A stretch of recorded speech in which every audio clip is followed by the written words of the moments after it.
about David. Ooh, he tread the line, he tread the line. All right, we're gonna keep this going. And that's what comedy is, right? You just fuck with the line a little bit. It's just like, let's see how far we push MsLaddy together for David Bacon. Keep it going for David. David, no punching down.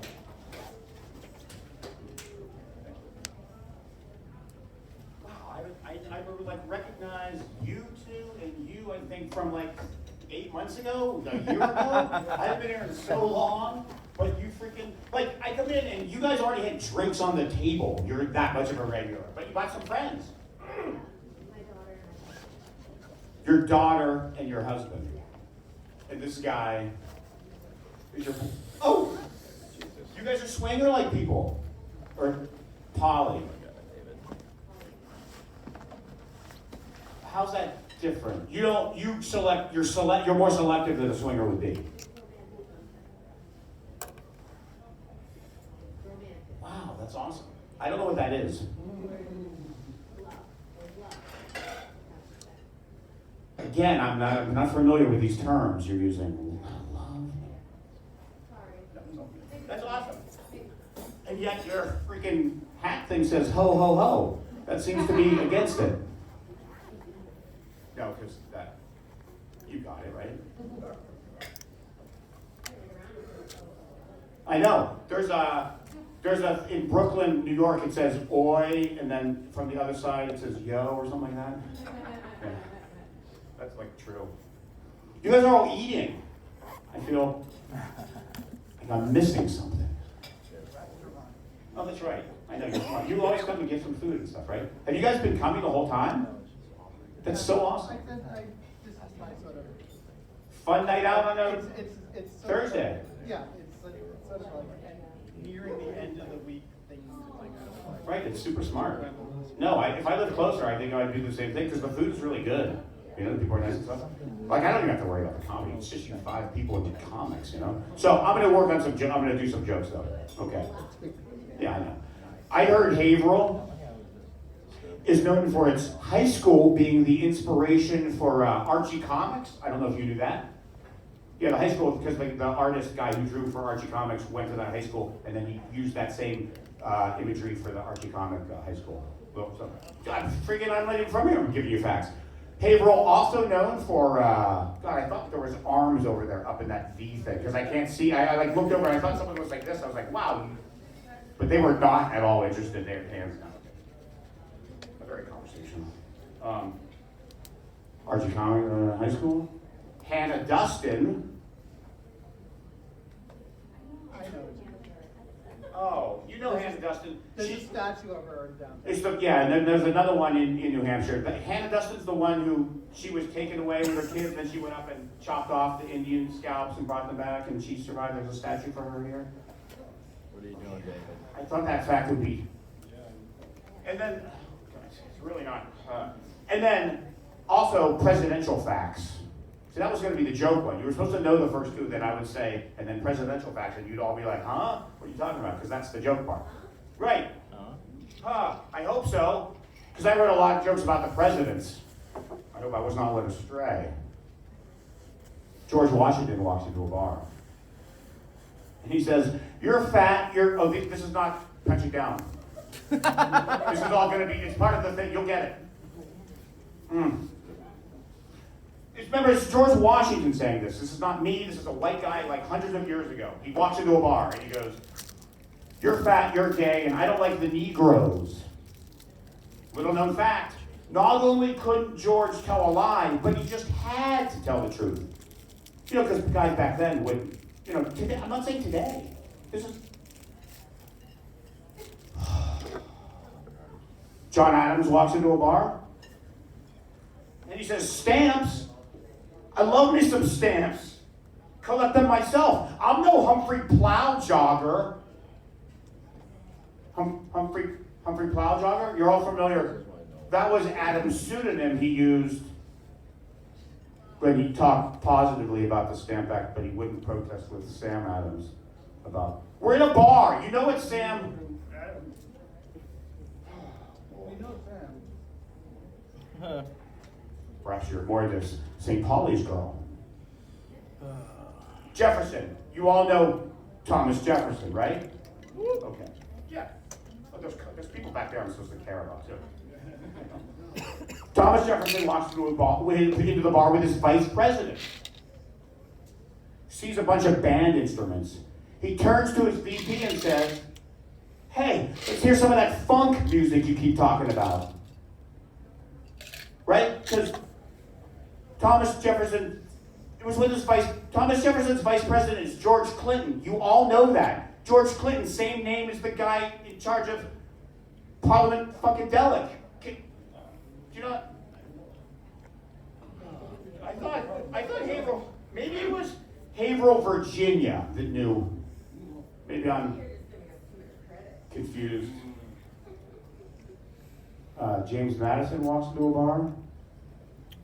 Here's a pretty girl talking up Benjamin Franklin, Benny Franks. She says, "Oh, he's so electric."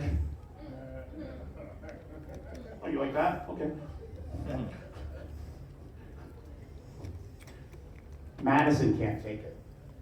Has to put Franklin in his place. Says, yo, one of me is worth 50 of him, bitch. Right? You got that, because Madison's on the rare $5,000 bill used between the Federal Reserves and Ben's only on the 100. Yeah. Just trying to raise the, yes. The real idea is not to get it.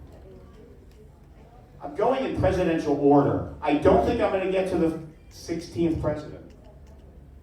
The real idea is not to get it. I mean, like 10th. Not like, because you're not that old. Huh? With Abe? Wow. I heard he talks more like female-ish. I heard his voice was like real, right? Yeah. I mean, that's what I... James Monroe walks into a bar. During a bar fight. And both sides just start quieting down. Like, enjoying themselves, just getting to know each other, having a good time. James Monroe? You're not familiar with James Monroe? The era of good feelings, that was the name of his presidency? Okay. John Quincy Adams. John Quincy Adams? Before there was GQ, there was JQ, you know, the Quince. Yeah, it's okay to laugh. It's really dumb. Yeah, the point is how stupid we all are. We don't know a goddamn thing about the history, and yet we expect to freaking do stuff, right? That's the joke. John Quincy Adams walks into a bar, has a few drinks. When it's time to pay, he says, "Don't worry, my wife will get it." My wife will get it? John Quincy Adams?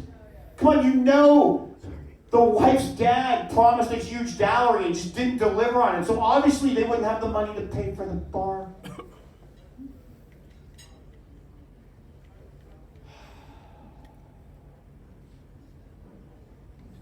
Oh, am I already at that one?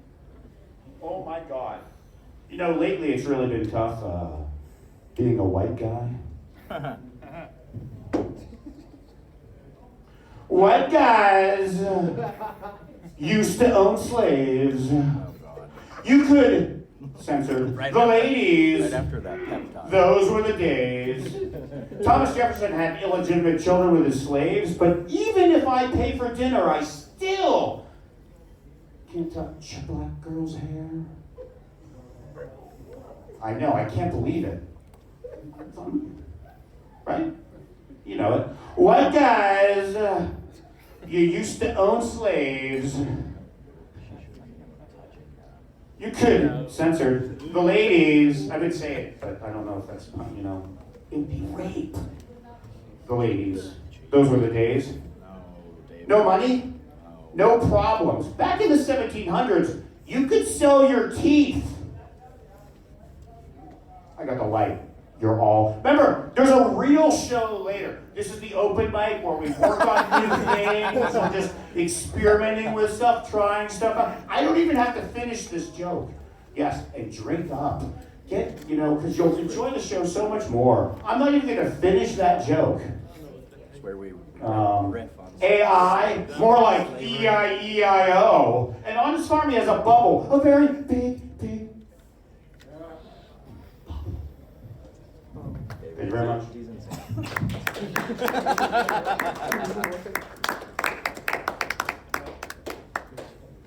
Crowd pleaser. Give it up one more time for David Bacon. What did we learn about David?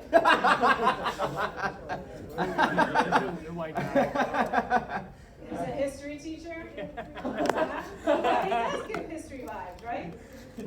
White people, I don't know. He's not allowed back at the school.